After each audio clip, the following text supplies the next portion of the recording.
Hello everyone. Ancient India देख रहे थे हम लोग लूसेंट जनरल नॉलेज से, जो कि इंग्लिश वाली बुक है उससे। ठीक है, ये इंग्लिश की बुक है। अगर आपके पास है तो आप मिलाओ कि कुछ छूट तो नहीं रहा। नहीं है तो कोई बात नहीं, न्यू एडिशन से करवा रहा हूँ मैं, तो कुछ मतलब कुछ भी नहीं छूटेगा। आप देखो, सारा कवर करेंगे हम लोग। हिस्टोरिकल सोर्सेज देख रहे थे, जिसमें कि अरब राइटर्स पढ़ना है। ठीक है, एंशिएंट इंडिया की अगर बात करें तो ये 11th वीडियो हो जाएगा। और इसमें आपने अगर 10 वीडियो ऑलरेडी जो इस चैनल पे है आपने नहीं देखा तो जाके देख लो, ताकि आगे समझने में आसानी हो। हिस्टोरिकल सोर्सेज जो है उसको दो पार्ट में डिवाइड करते हैं, लिटरेरी सोर्सेज और आर्कोलॉजिकल सोर्सेज। तो लिटरेरी सोर्स हम लोग अभी देख रहे हैं। लिटरेरी सोर्स की अगर बात करें तो ये भी दो पार्ट में डिवाइड होता है, इंडिजीनियस सोर्स और फॉरेन सोर्स। जिसमें से कि इंडिजीनियस सोर्स हम लोग देख चुके हैं, जिसमें रिलीजियस टेक्स्ट और सेकुलर टेक्स्ट पढ़ना था। ठीक है, तो ये हम लोग ऑलरेडी कवर कर चुके हैं। फॉरेन टेक्स्ट में देख लेते हैं, इसमें कौन से हैं। ग्रीक राइटर्स हैं, रोमन या फिर इनको लैटिन राइटर्स बोलो आप।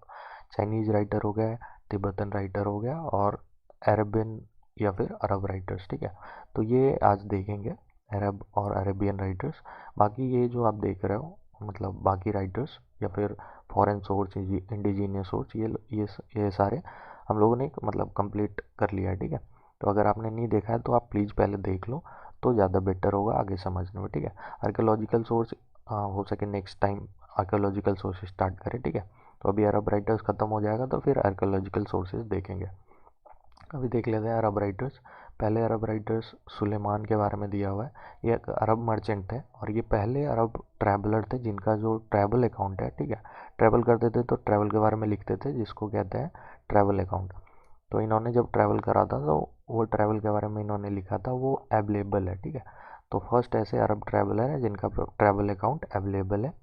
ये कोस्टल एरिया ऑफ इंडिया का जो है, सारा कोस्टल एरिया ऑफ इंडिया इन्होंने मतलब घूमा था। ठीक है, सेल करा था। और ये जो थे मतलब इंडिया आए थे 851 एडी में, और उस समय जो थे प्रतिहारा किंग मिहिर भोजा थे। ठीक है, तो मिहिर भोजा के रेन में आए हुए थे ये। मिहिर भोजा वन कौन है, और मिहिर भोजा या प्रतिहारा डायनेस्टी जो हुआ करती थी वो कौन है, मतलब कहाँ रहे, मतलब सिचुएटेड है। ठीक है, ये सारी चीज़ें आगे डिटेल में देखना है। तो अभी फ़िलहाल राइटर्स देख रहे हैं, तो राइटर पे फोकस करते हैं। आपको ध्यान में रखना है कि सुलेमान जो है वो मिहिर भोजा वन, जो कि प्रतिहार किंग थे, उनके रेन में आए हुए थे। ठीक है, उन्होंने मतलब ये सुलेमान जो है ये अमोघ वर्षा के कोर्ट में भी रुके थे। ठीक है, और ये कौन है, अमोघ वर्षा कौन है, ये राष्ट्रकूटा रूलर है। और राष्ट्रकूटा रूलर जो अमोघ वर्षा, इनसे काफ़ी इम्प्रेस हुए सुलेमान, इनके पावर, इनके प्रॉस्पेरिटी से। ठीक है, तो इन्होंने एक बुक लिखा। ये बुक का नाम क्या है, सिलसिला उत तारिक। सिलसिला उत तारिक के बारे में देख लेते हैं। सिलसिला उत तारिक में मतलब इन्होंने बताया है अबाउट वो earlier half of 9th century का जो कंडीशन रहा, उसके बारे में इन्होंने डिस्क्राइब करा। ठीक है, ये काफ़ी इंटरेस्टिंग डिस्क्रिप्शन देते हैं अबाउट पाला, प्रतिहारा एंड राष्ट्रकूटा। ठीक है, ये जो पाला, प्रतिहारा, राष्ट्रकूटा जो भी किंगडम है और डायनेस्टी जो इनकी हुआ करती थी, उनके बारे में हम लोगों को देखना है आगे। ठीक है, तो आपको बस ध्यान रखना है कि सुलेमान जो है वो काफ़ी मतलब मतलब इन्होंने बताया अबाउट पाला, प्रतिहारा एंड राष्ट्रकूटा। ठीक है, अपनी बुक में। और ये पाला को क्या कहते थे, पाला एम्पायर को ये रूहामा कहते थे। ठीक है, तो रूहामा का क्या मतलब होता है, धर्मा या फिर धर्मपाला। और गुर्जर प्रतिहारा, मतलब प्रतिहारा को गुर्जर प्रतिहारा भी बोला जाता था। ठीक है, तो प्रतिहारा को क्या बोलते थे, ये जुर्ज बोलते थे। ठीक है, जुर्ज मतलब वो जब लिखते थे तो जुर्ज लिखते थे। जुर्ज का मतलब अगर देखा जाए उनका बुक आप पढ़ोगे तो जुर्ज अगर लिखा होगा तो इसका मतलब वो गुर्जरा प्रतिहारा के बारे में डिस्क्राइब कर रहे हैं। ठीक है, और उन्होंने बताया था कि जूर्ज के पास जो है फाइनेस्ट हॉर्सेस थे। पहले मतलब राजा लोग तो हॉर्स जनरली रखते थे, मतलब घोड़ा हो गया या फिर हाथी, ये सब सारी चीज़ें रखते थे। ठीक है, तो घोड़ा की अगर बात करें तो वो मतलब सुलेमान बताते हैं कि जूर्ज के पास, गुर्जर प्रतिहारा के पास जो है वो काफ़ी अच्छा मतलब हॉर्स हुआ करता था। ठीक है, फाइनेस्ट हॉर्स हुआ करता था। उन्होंने किंग ऑफ डेक्कन बोला है बलहारा को, और बलहारा को मतलब किससे आइडेंटिफाई किया जाता है, तो वल्लभ राज से। ठीक है, और ये मतलब हिंद महासागर जो कि इंडियन ओशन है, उसको इन्होंने कहा दरियाए हरगंद। ठीक है, तो ये ध्यान में रखना है। अब नेक्स्ट राइटर देख लेते हैं जो कि अरब राइटर है, उनका क्या नाम है, इबन खुर्दादबी। ठीक है, खुर्दादबी, थोड़ा मतलब प्रॉब्लम हो सकता है। और ये अरब जोग्राफर थे। इन्होंने लिखा था एक बुक, जिस बुक का नाम क्या है, किताब अल मसलिक व मलिका। ठीक है, फिर से देख लेते हैं, किताब अल मसलिक व मलिक। ठीक है, तो ये थोड़ा डिफिकल्ट हो जाता है। आगे देख लेते हैं, इस बुक का क्या मतलब हुआ, the book of roads and kingdoms. ठीक है, इस बुक का यही मतलब हुआ। अरेबियन राइटर थे तो ऑब्वियस है अरबिक लैंग्वेज में लिखेंगे, तो उसका मतलब ये हुआ आपका the book of roads and kingdoms. उन अपने बुक में इन्होंने काफ़ी इन्फॉर्मेशन दिया है अबाउट इंटर कम्युनिकेशन। ठीक है, कम्युनिकेशन का जो सिस्टम था उसके बारे में, और किस टाइम पर का इन्होंने लिखा है, तो वो 9th सेंचुरी में। ठीक है, 9th सेंचुरी में जो भी कम्युनिकेशन सिस्टम था उसके बारे में इन्होंने लिखा है। ये पहले पर्सन थे अमोंग अरब जोग्राफर जिन्होंने क्या किया था, बताया था अबाउट 7 कास्ट ऑफ हिंदूज। ठीक है, हिंदू के 7 कास्ट के बारे में ये पहले अरब राइटर्स है जिन्होंने बताया था। ठीक है, ये अरब जोग्राफर के अमोंग। ठीक है, ये जोग्राफर थे एक्चुअली। ठीक है, बट जोग्राफर हैं तो ये नहीं कि ये लिखेंगे नहीं, ये भी तो लिखते ही थे। तो जनरली क्या होता था, ट्रैवल करो तो उसमें भी लिख सकते हो आप। तो एज ए राइटर आपको कंसीडर किया जाएगा जब आपके बुक की बात हो रही। ठीक है, बाकी ट्रैवलर तो आप हो ही। तो ये है। ठीक है, आगे देख लेते हैं, अल बिलादुरी। अल बिलादुरी के बारे में नेक्स्ट है। इन्होंने एक बुक लिखा, क्या नाम था, फुतूह उल बुल्दान। फुतूह उल बुल्दान में क्या डिस्क्रिप्शन है, तो ये सिंध, ये मतलब डिस्क्राइब करता है सिंध कन्क्वेस्ट बाय अरब्स। अरब के द्वारा जो सिंध का कन्क्वेस्ट किया गया, सिंध को कब्जा लिया गया, उसके बारे में ये डिस्क्राइब करता है फुतूह अल बुल्दान। तो फुतूह अल बुल्दान, ये अरब जो थे उस टाइम पे, तो मोहम्मद बिन कासिम के बारे में ये फुतूह अल बुल्दान में आपको देखने को मिल जाएगा। ठीक है, तो अरब से में मोहम्मद बिन कासिम भी काफ़ी मतलब आगे जाकर के इनके बारे में पढ़ना है। तो ये आपको बस ध्यान में रखना है कि अल बिलादुरी जो है वो अपने बुक में मोहम्मद बिन कासिम के बारे में, उनका जो सिंध का कन्क्वेस्ट था उनके बारे में लिखा हुआ है। ठीक है, अल मसूदी के बारे में देख लेते हैं। ये एक अरब ट्रैवलर थे और इन्होंने विजिट किया था इंडिया 915 एडी में। ठीक है, एडी बीसी में अगर प्रॉब्लम हो रहा है तो आप ज़रूर वो डेटिंग सिस्टम वाला वीडियो देख लो इसी चैनल पे। ठीक है, तो ज़्यादा बेटर होगा। ठीक है, बाकी जो मतलब 10th वीडियोज़ हैं उसको आप अगर देख लोगे, थोड़ा अगर टाइम नहीं है तो थोड़ा उसका स्पीड बढ़ा के देख लो, बस किसी तरह देख लो आप, ताकि आगे ये सारी चीज़ें समझने में आसानी हो। ठीक है, आगे देख लेते हैं। इन्होंने मतलब ये विजिट किया था इन्होंने इंडिया 915 में in the reign of Gurjara Pratihara king. क्या नाम था उनका, माली पाला। ठीक है, माली पाला 1 के टाइम पे ये विजिट किया था इन्होंने गुर्जर प्रतिहार। और ये गुर्जर प्रतिहार डायनेस्टी जो थी, उस डायनेस्टी को क्या कहते हैं, अल गुजर। ठीक है, अल गुजर, और उनके रूलर को बोलते हैं, बोला गया है इनके द्वारा, बड़ुआ। ठीक है, तो अल मसूदी की अगर बात करें तो इन्होंने एक बुक लिखी थी, मुरूज अल जहाब। तो इस बुक में मतलब मुरूज अल जहाब जो है, इस बुक में ये डिस्क्राइब करते हैं about horses and camels of Mahipala. Mahipala वही प्रतिहार किंग है, तो प्रतिहार के बारे में भी पढ़ना है। तो ये आपको बस ध्यान में रखना है कि महिपाला के बारे में इन्होंने डिस्क्राइब किया है कि इनके यहाँ जो हॉर्सेस रहती थी या कैमल्स, तो उनके बारे में डिस्क्राइब किया। ठीक है, ये पान के बारे में भी इन्होंने डिस्क्राइब काफ़ी डिटेल में किया है। तो पान, या फिर आप बीटल लीफ बोलो, ये बीटल लीफ हो गया। ठीक है, आप पान की अगर बात करो तो इस टाइप का होता है। ठीक है, इसको मतलब खाते हैं जनरली, यूपी बिहार में आपको कॉमनली देख देख लोगे आप, लोग खाते हैं। ठीक है, ये गिव मतलब इन्होंने मतलब काफ़ी अच्छा इन्फॉर्मेशन दिया है अरब प्रिंसिपैलिटीज़। प्रिंसिपैलिटी मतलब रियासत या डायनेस्टी, जो भी बोलो आप, क्या कहाँ कहाँ के बारे में, तो मुल्तान और मंसूरा के बारे में। ठीक है, मुल्तान और मंसूरा के बारे में भी इनके अकाउंट में आपको देखने को मिल जाएगा इन्फॉर्मेशन। ठीक है, अल मसूदी के बाद देख लेते हैं इबन हौकाल। इबन हौकाल भी एक मर्चेंट थे, ये बगदाद के मर्चेंट थे। ठीक है, जस्ट अ मिनट।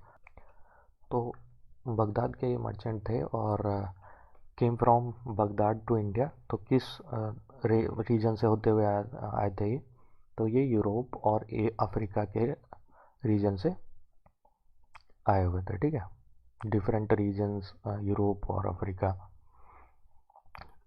आगे देख लेते हैं। विजिट किया था इन्होंने स्टेट ऑफ राष्ट्रकूटास, और इनका एक बुक है, इन्होंने बुक लिखा था अस्कल अल विलाद, ठीक है। ये कार्टोग्राफिक मैप ऑफ सिंध इन्होंने बनाया था, और ये जो थे फर्स्ट पर्सन थे, मतलब फर्स्ट बंदे थे जिन्होंने, मतलब अरब जोग्राफर की बात हो रही है, अरब जोग्राफर के अमोंग देखा जाए तो ये फर्स्ट थे जिन्होंने अटेम्प्ट किया और डिफाइन किया क्या, लेंथ और ब्रेथ, मतलब लंबाई चौड़ाई बताए इंडिया का, ठीक है। तो पहले एक्चुअली, अभी तो हम लोग क्लियर हैं, मैप भी क्लियर है, बट उस टाइम पे मतलब दिक्कत होती थी मैपिंग में, और मैपिंग ज़रूरी था क्योंकि ट्रैवल करना पड़ता था, और कभी कभी समुद्र से ट्रैवल करते थे लोग, ठीक है। तो इसलिए मैपिंग बहुत ज़रूरी था। तो ये फर्स्ट पर्सन थे जोग्राफर के में देखा जाए तो, अरब जोग्राफर में, जिन्होंने लंबाई चौड़ाई बताई कि इंडिया का, मतलब लंबाई चौड़ाई कुछ इस तरह से, ठीक है, डिफाइन करने का कोशिश करा इन्होंने। ये फर्स्ट अटेम्प्ट था बाय एनी फॉरेनर, किसी फॉरेनर के बाद, मतलब फॉरेनर की अगर बात करें तो ये पहले, फॉरेनर में अगर काउंट करें तो ये पहले ऐसे बंदे थे जिन्होंने अटेम्प्ट किया था, किस लिए क्या अटेम्प्ट किया था, तो डिफाइन कर सके बाउंड्री ऑफ इंडिया, ठीक है। तो ये सिंपल सा चीज़ था। अल बरूनी के बारे में देख लेते हैं। अल बरूनी हो गए नेक्स्ट राइटर, और इनका फुल फॉर्म क्या है, मतलब सॉरी, इनका नाम जो है वो थोड़ा बड़ा है, ऐसे शॉर्ट में अल बरूनी कहते हैं। तो क्या नाम था इनका, अबू रेहान मोहम्मद इबन अहमद अल बरूनी, ठीक है।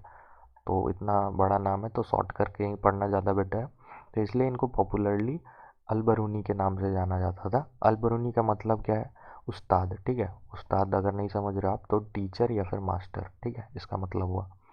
तो अल बरूनी के बारे में देख लेते हैं। ये खीवा और ख्वारिज में जन्म लिए थे, मतलब प्लेस है ये, कहाँ का है, तो उज्बेकिस्तान, ठीक है। इनको बंदी बना लिया गया था, बंदी इन द सेंस कब्जा, मतलब क्या कहते हैं उसको, कब्जा लिया गया था, ठीक है। बंदी भी आप समझ ही रहे होगे। तो मोहम्मद महमूद गजनवी के द्वारा किया गया था, ठीक है। मोहम्मद महमूद गजनवी जो थे, इन्होंने अलबरूनी को कब्जा कर लिया, पकड़ लिया, बंदी बना लिया, और फिर सुल्तान ऑफ, ये मतलब गजनवी जो थे ये सुल्तान ऑफ गजनी थे। इनके बारे में भी आपको देखना है आगे, ठीक है। तो ड्यूरिंग खीवा बैटल क्या हुआ, जो कि खीवा बैटल का हुआ था 1017 AD में, तो उस टाइम पे अलबरूनी को बंदी बना लिया गया, और उसके बाद बंदी बनाने के बाद इनको गजनी ले जाया गया, ठीक है। गजनी क्यों ले जाया गया, क्योंकि ये गजनवी जो थे, महमूद गजनवी, इन ये काफ़ी इम्प्रेस हुए थे इनके मतलब टैलेंट से, ठीक है। ये अलबरूनी जो थे वो मल्टी टैलेंटेड थे, तो इनके टैलेंट से काफ़ी मतलब इम्प्रेस हो गए, और इनको नाजूमी भी, मतलब नाजूमी बोले तो कोर्ट एस्ट्रोलॉजर के तौर पे इनको अपॉइंट किया गया, ठीक है। इनको पोस्ट दिया गया नजूमी का। तो अलबरूनी को जब नजूमी बनाया गया तो ऑब्वियस है वो महमूद के साथ रहने लगे, मतलब साथ में रहने लगे, उनके कोर्ट में रहने लगे। तो क्या हुआ, मतलब 1019 AD में जब अलबरूनी इंडिया आए, तो इंडिया क्यों आए, क्योंकि महमूद गजनवी भी इंडिया आए थे, तो उन्हीं के साथ वो इंडिया आए, और यहाँ पे वो पंजाब में बहुत साल तक रहे, ठीक है। तो क्या हुआ, अलबरूनी जब यहाँ रुके तो उन्होंने संस्कृत सीखी, और स्टडी किया बहुत सारे, मतलब बुक जो कि मतलब फ़िलासफ़ी से रिलेटेड था, और अदर सब्जेक्ट से, ठीक है। तो एक्चुअली वो मतलब इंटरेस्ट था उनको पढ़ने में या समझने में चीज़ों को, तो वो क्या, मतलब उन्होंने कुछ नया नया जो भी मिलता गया वो पढ़े, ठीक है। जैसे संस्कृत सीखा, या फिर स्टडी करी फ़िलासफ़ी, या फिर अदर सब्जेक्ट, ठीक है। उनको विद्यासागर बोला गया, ठीक है। अगर हिंदू की बात की जाए, हिंदू जो धर्म है, हिंदू धर्म के द्वारा उनको विद्यासागर बोला गया। विद्यासागर का क्या मतलब है, ओशन ऑफ नॉलेज, ठीक है। उनको माना, मतलब माना गया कि इनके पास बहुत सारा नॉलेज है, ठीक है, नॉलेज का भंडार है, तो इसलिए इनको अलबरूनी को टाइटल दिया गया विद्यासागर। तो आप अगर, मतलब पूछा जा सकता है कि विद्यासागर किसको, मतलब टाइटल दिया गया कि किसको जाना जाता है हिंदू के द्वारा, विद्यासागर, ठीक है, तो अलबरूनी हो गए। ये जब गजनी लौटे तो इन्होंने एक बुक कंपाइल किया, बुक लिखा, तो वो अरबिक लैंग्वेज में था। क्या नाम था उसका, तकीब ए हिंद। तकीब ए हिंद का क्या मतलब है ये तो अरबिक लैंग्वेज में हो गया। इसका इंग्लिश में आप देखोगे तो इंक्वायरी इनटू इंडिया, या फिर इसको रियलिटी ऑफ इंडिया बोलो, ठीक है। ये इन्होंने मतलब कब लिखा था, तो 1029 या 30 एडी में ये बुक लिखा गया था, ठीक है, अलबरूनी के द्वारा। तो तहकीक हिंद के बारे में देख लेते हैं। इसका मतलब भी आप समझ गए, इंक्वायरी इनटू इंडिया या फिर रियलिटी ऑफ इंडिया। रियलिटी जो भी था इंडिया का, उन्होंने इसमें लिख डाली, ठीक है। इसको तारीख ए हिंद भी बोलते हैं। तारीख ए हिंद का क्या मतलब है, हिस्ट्री ऑफ इंडिया, ठीक है। या फिर किताबुल हिंद भी बोलते हैं, उसका क्या मतलब है, द बुक ऑफ इंडिया। तो ये मतलब इस बुक में आपको मिल जाएगा डिटेल इन्फॉर्मेशन किसके बारे में, इंडियन सोसाइटी के बारे में, कल्चर के बारे में, और अदर फील्ड जो है, जैसे मतलब जो भी अदर फील्ड का नॉलेज है वो सारा आपको मिल जाएगा। इसको मतलब लाइक इंसाइक्लोपीडिया उन्होंने लिखा था, ठीक है। इंसाइक्लोपीडिया में क्या होता है, ज़्यादा से ज़्यादा चीज़ें कवर होती है, एक वर्ल्ड लेवल पे इसको देख करके चीज़ें को कवर किया जाता है, ठीक है। तो इस कारण से क्या होता है कि ज़्यादा से ज़्यादा इन्फॉर्मेशन आप गेन कर पाते हो। आगे देख लेते हैं। ऐसा बिलीव किया जाता था कि ये मतलब फॉरेन सोर्सेज में देखा जाए या फॉरेन अकाउंट में देखा जाए तो इनका जो है अकाउंट वो बेस्ड फॉरेन अकाउंट है, ठीक है, इंडिया के बारे में, ठीक है। और मतलब ये काफ़ी एक्सटेंसिव और ऑथेंटिक स्टडी, मतलब इसमें इनके टेक्स्ट में या फिर किताब, सॉरी, तहकीब हिंद में आपको देखने को मिलेगा, जो कि इंडियन सोसाइटी के बारे में लिखा हुआ है, कल्चर के बारे में लिखा हुआ है। ऐसा कभी मतलब पहले किसी बुक में नहीं देखा गया, और इस कारण से इनको क्या कहा जाता है, इनको कहा जाता है फर्स्ट रियल आइडियोलॉजिस्ट, ठीक है। तो इस कारण से इनको फर्स्ट रियल आइडियोलॉजिस्ट भी बोलते हैं, और इनको रियल फाउंडर ऑफ आइडियोलॉजी भी बोला जाता है, ठीक है। तो ये आपको ध्यान में रखना है कि अलबरूनी को रियल फाउंडर ऑफ आइडियोलॉजी भी टाइटल दिया गया, ठीक है, यह बोला जाता है। मेगास्थनीज, यहाँ पे नोट में इंफॉर्मेशन दिया हुआ था कि मेगास्थनीज जो है बिगनर ऑफ आइडियोलॉजी है। तो ये भी आपको ध्यान में रखना है कि बिगनर ऑफ आइडियोलॉजी की बात करें तो किसका नाम आएगा, मेगास्थनीज का, ठीक है। और रियल फाउंडर ऑफ आइडियोलॉजी की अगर बात करें तो अलबरूनी का नाम आएगा, ठीक है। इनके मतलब बुक की अगर बात करें जाए, ये जो तहकीब हिंद है, तो इसकी कुछ शॉर्ट कमिंग्स है, टू शॉर्ट कमिंग्स जो है। शॉर्ट कमिंग्स बोले तो जो भी कमियां होती हैं, ठीक है, तो उसमें से दो कमियां दी गई है। पहली तो ये है कि अलबरूनी जो भी मतलब बोलते हैं प्रैक्टिकली, मतलब उसमें आप देखोगे तो प्रैक्टिकली उसमें कुछ भी पॉलिटिकल कंडीशन के द्वारा, sorry, political condition of India के बारे में नहीं दिया है, ठीक है। मतलब उस टाइम पे जो था पॉलिटिकल कंडीशन इंडिया का, उसके बारे में मतलब वो नहीं, कुछ कुछ नहीं बताते। तो ये पहला कमी बताया जाता है। और दूसरा कमी कि वो मतलब जो पढ़ते थे, एक्चुअली उनको पढ़ने में इंटरेस्ट था, जैसा कि हम लोग देख चुके हैं ऑलरेडी कि फ़िलासफ़ी के बारे में वो पढ़ना स्टार्ट किए या स्टडी किए, या फिर अदर सब्जेक्ट संस्कृत सीखी वगैरह वगैरह। तो वो जो पढ़ते थे उसको लिखते थे, ठीक है, लेकिन जो देखते थे उसको नहीं लिखते थे। उस टाइम पे जो मतलब दूसरे बुक से वो पढ़ते थे उसको एज अ सोर्स यूज करते थे। और जबकि उस टाइम पे वो भी थे, बट उन्होंने भी कुछ चीज़ें ऑब्जर्व करी होंगी, बट वो अपने बुक में उन्होंने नहीं लिखी, ठीक है। तो इसलिए कहा जाता है कि मतलब ये कमियां हो जाती हैं कि आप देख रहे हो तो ज़्यादा बेटर है ना वो चीज़ें। आप किसी ने लिखा उसको फिर आप इंटरप्रेट करोगे फिर लिखोगे, तो उसमें थोड़ा मतलब इंफॉर्मेशन मिस्टेक हो सकता है, ठीक है, इंफॉर्मेशन चेंज हो सकता है। बट आप जो देख रहे हो वो तो मतलब एक तरह से रियलिटी हो गया ना। तो मतलब बोला जाता है कि उस उन्होंने जो पढ़ा वो लिखा, बट जो देखा वो नहीं लिखा। उनका इन्फॉर्मेशन जो है वो मतलब पर्सनल जो नॉलेज था उनका उस पर बेस्ड नहीं था, बट उन्होंने जो पढ़ा था उस पर बेस्ड था, ठीक है। जो उन्होंने दूसरे बुक से या दूसरे सोर्सेज से पढ़ा, तो उनको यूज करके इन्होंने किताब ए हिंद लिखा, ठीक है। आगे देख लेते हैं किताब ए हिंद के बारे में ही। इसको ट्रांसलेट किया गया था इंग्लिश में किनके द्वारा, तो एडवर्ड सी सचऊ, ठीक है। और इंग्लिश में जो इसको ट्रांसलेट किया गया तो इसको नाम दिया गया अल्बरूनीज इंडिया, ठीक है। तो अगर आप किताबें हिंद पढ़ना चाहते हो, अरबिक नहीं आती आपको, तो आप अल्बरूनीज इंडिया पढ़ सकते हो, ठीक है। सेम टू सेम होगा बट इंग्लिश में होगा, ठीक है, इन्फॉर्मेशन सेम होगा। अब एक जैरेद नाम का बंदा था जिसके बारे में देखें, मतलब इनके द्वारा कुछ बोला गया, ठीक है।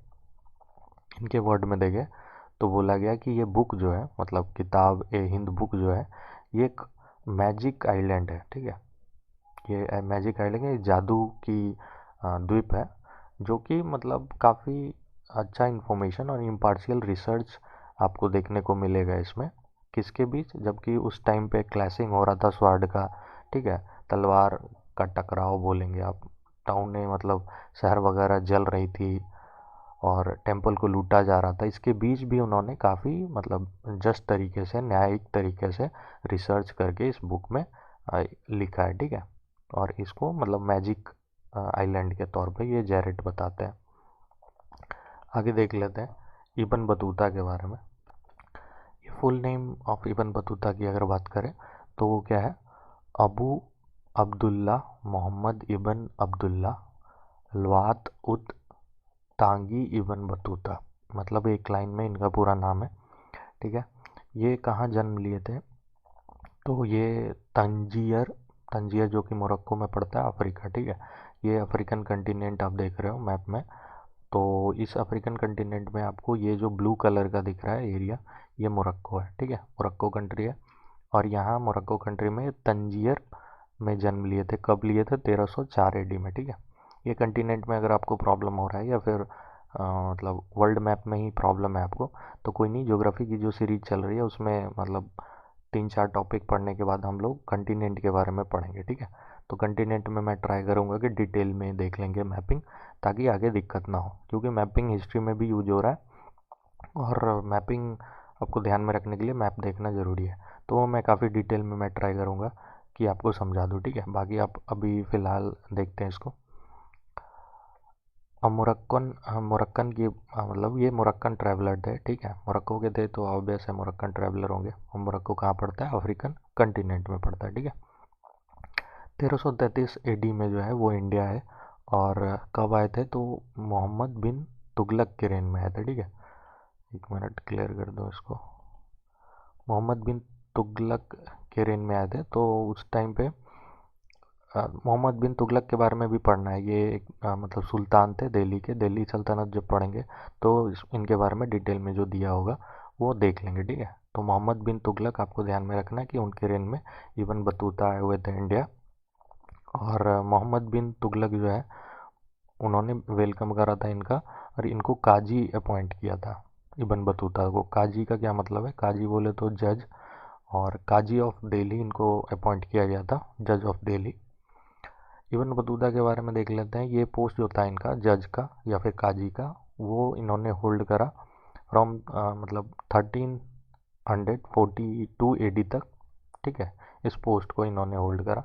जब इनको चाइना भेजा गया, ठीक है, एज ए एम्बेसडर इनको चाइना भेजा गया, तो दिल्ली सल्तनत के एम्बेसडर बन करके ये जब चाइना जा रहे थे तो क्या हुआ, अनफॉर्चुनेटली ये मतलब चाइना तो नहीं पहुंच पाए, बीच में ही रह गए, क्योंकि क्या हो गया, शिप दुर्घटना हो गई। ठीक है, शिप डिस्ट्रॉय हो गया, तो उसमें ये मतलब चाइना नहीं पहुंच पाए, बीच में ही इनकी मतलब डेथ हो गई। तो ये इंडियन ट्रैवल जो इनका था, इनमें इन्होंने मतलब काफ़ी वैल्यूएबल इंफॉर्मेशन दिया है about life and period of Mohammad bin Tughlaq. ठीक है, मोहम्मद बिन तुगलक के टाइम पे थे, वहाँ पे रुके भी थे, इनको काजी भी बनाया गया था। तो इस कारण से मोहम्मद बिन तुगलक के बारे में, उनके लाइफ के बारे में, पीरियड के बारे में इन्होंने काफ़ी मतलब इंफॉर्मेशन इस बुक में लिखी है। ठीक है, अपने बुक में ट्रैवल अकाउंट में लिखी है। ठीक है, ये डिस्क्राइब करते हैं the reasons and the circumstances, मतलब क्या रीजन था, क्या कारण था, या क्या कंडीशन थी जिसके कारण कैपिटल को जो है दिल्ली से देवगिरी, जो कि दौलताबाद भी उसको नाम दिया गया, वहाँ ट्रांसफ़र किया गया था। ठीक है, तो ये आपको मतलब अगर आप मोहम्मद बिन तुगलक हम लोग देखेंगे तो उनका कुछ मतलब वर्क में से एक ये भी था कि वो कैपिटल ट्रांसफ़र किया था उन्होंने। तो कहाँ से, दिल्ली था तो दिल्ली से देवगिरी ट्रांसफ़र किया था कैपिटल। ठीक है, तो यही इब्न बतूता बताते हैं कि क्या सरकमस्टांसेस थी, किस कारण से वो जो है उनको कैपिटल ट्रांसफ़र करना पड़ा। ठीक है, तो ये मतलब मोहम्मद बिन तुगलक जब पढ़ेंगे तो आपको पता चल जाएगा कि ये भी उनका एक मतलब वर्क था। ठीक है, तो देख लेते हैं क्या हुआ। 1345 एडी में वो गयासुद्दीन मोहम्मद के कोर्ट में थे गयासुद्दीन मोहम्मद द दमगान शाह, ठीक है। ये सुल्तान ऑफ मदुरई थे, तो उनके कोर्ट में ये रुके थे इब्न बतूता। और 1353 ये एडी में क्या हुआ है, ये फिर से चले गए तंजीर। तंजीर का मोरक्को, जहाँ पे इनका जन्म हुआ था, वहाँ फिर ये लौट गए 1353 एडी में। 1353 सॉरी 55 एडी में क्या हुआ, इन्होंने एक बुक लिखा अरबिक लैंग्वेज में, रिहाला। रिहाला का मतलब होता है ट्रैवल। और ये इनकी डेथ हो गई 1369 ईस्वी में, एडी में, ठीक है। तो 1369 एडी में इनकी मृत्यु हो गई। अब आगे नेक्स्ट जो है सिहाब अल दीनुमारी, ठीक है। तो ये नेक्स्ट राइटर है, अरब राइटर, जिनके बारे में देखना है। कहते हैं ये कहाँ के रहने वाले थे, दिमास्कस जो कि सीरिया में पड़ता है, वहाँ के रहने वाले थे, ठीक है। तो ये आप मैप में देख सकते हो, ये सीरिया हो गया, ठीक है। ये जो कलर्ड वाला पार्ट है ये सीरिया हो गया, और ये स्टार जो बन करके यहाँ लिखा हुआ दमास्कस, ठीक है, इस यहाँ के रहने वाले थे, ठीक है। तो आप देखोगे इनके बारे में, ये कभी इंडिया नहीं आए, सिहाब अल दीनुमारी जो कभी इंडिया नहीं आए, बट इन्होंने एक बुक लिखा मसालिका अबसारी ममलिका असर, ठीक है। वो कब लिखा था, 1348 एडी में लिखा था। और इंडिया नहीं आए थे, इसके बावजूद लिखा था। तो उन्होंने कैसे लिखा था, तो ये क्या करते थे, इन्फॉर्मेशन कलेक्ट करते थे, जो भी इंडिया से रिटर्न पर्सन थे उनसे मिल करके इन्फॉर्मेशन लेते थे, ठीक है। उसी इन्फॉर्मेशन पे इन्होंने ये बुक लिख डाली। इस बुक में आपको सोशियो इकोनॉमिक कंडीशन देखने को मिलेगा और पढ़ने को मिलेगा उस टाइम पे जो भी था। नेक्स्ट अब्दुल रज्जाक के बारे में देख लेते हैं। इनका पीरियड कब से कब तक था, तो 1413 से लेकर के 1482 एडी तक था, ठीक है। ये बॉर्न हुए थे, मतलब जन्म हुआ था इनका हेरात अफगानिस्तान में। कब हुआ था, तो 1413 में। 1413 में इनका जन्म हुआ था। और ये काजी थे, इनको किसके कोर्ट में काजी थे, काजी थे ये शाहरुख के कोर्ट में, ठीक है। शाहरुख कौन है, सन ऑफ तैमूरलंग या फिर सुल्तान ऑफ समरकांड, ठीक है। ये समरकांड मतलब सुल्तान थे पर्सिया के, ठीक है। तो ये मतलब शाहरुख के कोर्ट में काजी थे, और इनको शाहरुख के द्वारा ही एज ए एम्बेसडर भेजा गया था जमूरीन। जमूरीन कहाँ के राजा थे, कालीकट के, ठीक है। जमूरीन के बारे में भी आगे देखना है। तो ये जमूरीन जो कालीकट के राजा थे, इनके यहाँ भेजा गया अब्दुल रज्जाक को। कब भेजा गया, 1442 एडी में, ठीक है। 1443 एडी में ये विजयनगर विजिट किए। तो विजयनगर मतलब किसके रेन में विजिट किया था इन्होंने, तो देव राय सेकंड, ठीक है। देव राय सेकंड के रेन में विजिट किया था। और विजयनगर के बारे में भी डिटेल में पढ़ना है आगे, तो आपको बस ध्यान में रखना है कि अब्दुल रजाक जो है वो विजयनगर विजिट किया था इन्होंने देवराय सेकंड के टाइम पे, ठीक है। आगे देख लेते हैं। ये मतलब कैपिटल सिटी विजयनगर, मतलब विजयनगर जो थी कैपिटल सिटी, वहाँ पे ये 6 महीना वहाँ पे रुके थे, ठीक है। 6 मंथ रुके थे वहाँ पे। और ये काफ़ी प्रभावित हुए, वहाँ के साइज और ग्रैंडियर जो भी था सिटी का, उससे ये काफ़ी प्रभावित हुए, ठीक है।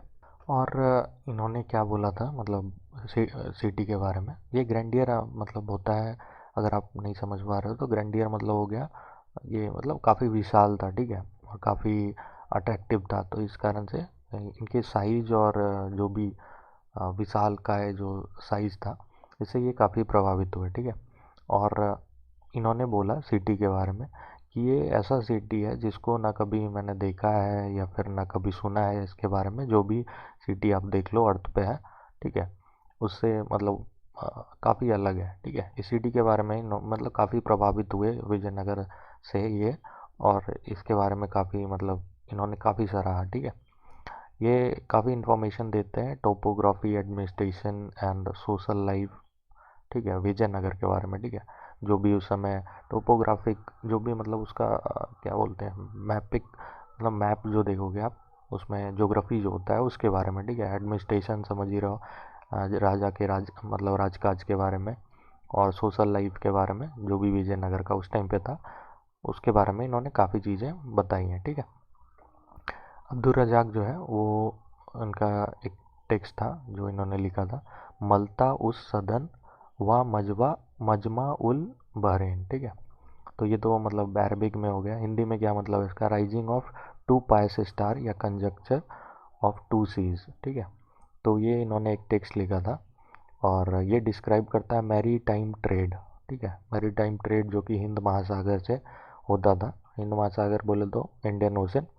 तो कब का, तो 14th 15th सेंचुरी में जो भी ट्रेड होती थी उसके बारे में इन्होंने इसमें डिस्क्राइब किया है। ठीक है, ये वर्ल्ड मैप अगर आप देखोगे तो वर्ल्ड मैप में आपको मतलब हिंद महासागर या फिर इंडियन ओशन यहाँ पे देखने को मिलेगा। ठीक है, तो ये वाला एरिया जो इन्होंने डिस्क्राइब किया उसके बारे में। तो ये आज के लिए था। बाकी मतलब बाकी जो सब्जेक्ट है जैसे ज्योग्राफी, हिस्ट्री, ठीक है, जैसे हिस्ट्री तो अभी ये वीडियो मैं डाल दूंगा आज, बट ज्योग्राफी और साइंस जिसमें केमिस्ट्री कर रहे हैं वो नहीं आज हो पाएगा। कल से तीनों कंटिन्यू करेंगे। ठीक है, टेक्निकल प्रॉब्लम के कारण एक ही वीडियो किसी तरह मैं डाल देता हूँ, बट कल से कंटिन्यू करेंगे तीनों सब्जेक्ट, हिस्ट्री, ज्योग्राफी और साइंस में केमिस्ट्री। ठीक है, सो फीडबैक आप ज़रूर देना। Bye, thank you.